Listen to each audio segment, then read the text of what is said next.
If you're talking about specifically on the continent, I feel that a lot more commitment has to be made, and keeping it the commitment within the continent in teaching skills, developing schooling, mentoring, and bringing them out once they've done all that to the world, to the rest of the world. And let's talk about the commitment to the continent, because right now business leaders all over are talking about Africa as the next growth frontier. I mean, we've seen developed markets in Europe and Asia and even in the US. Your view as a business person of Africa's growth potential, and perhaps are you tapping into any investments so far?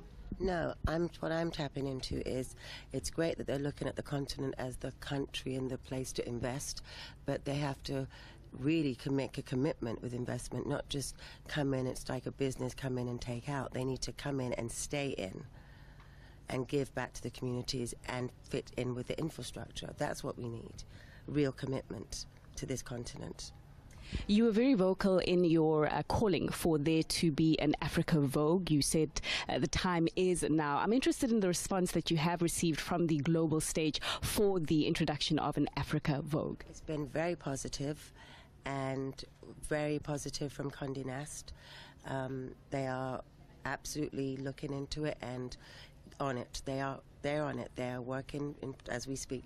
So I'm very happy, and I didn't know it would cause that kind of stir. It wasn't said in that I didn't say it in that way, but I did say it, and because I believe we truly deserve to have one, and I stick to that 100%. And for it now to be where it's at, and they are working on it, it's a grateful blessing, but now let's have it.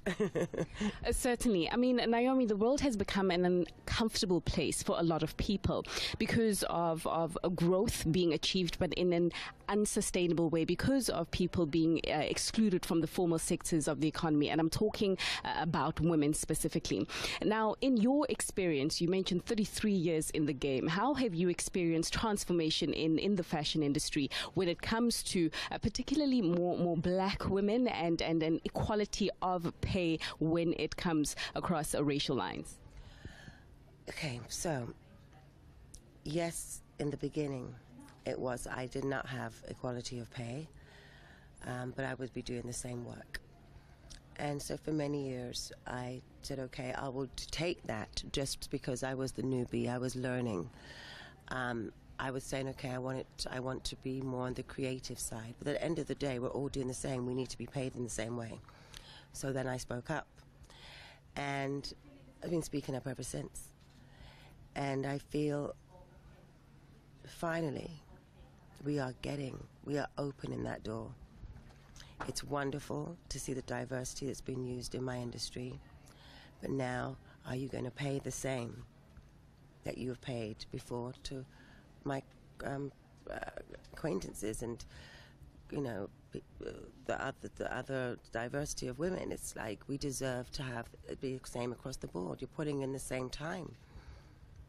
Once you give your image to something, that's it. Certainly. And Naomi, I mean, we broadcast to 48 countries on the continent, and no doubt many of them will pick up your British accent. And we've been hearing about Brexit here on the continent for the past 2 years and wondering what it's like. 2 weeks away. I don't live in England, so but I know a lot of my friends a lot of them have left, contemplating to leave. A lot of them are fearful of what's to come. They're kind of like in the middle of the unknown right now, of the transition.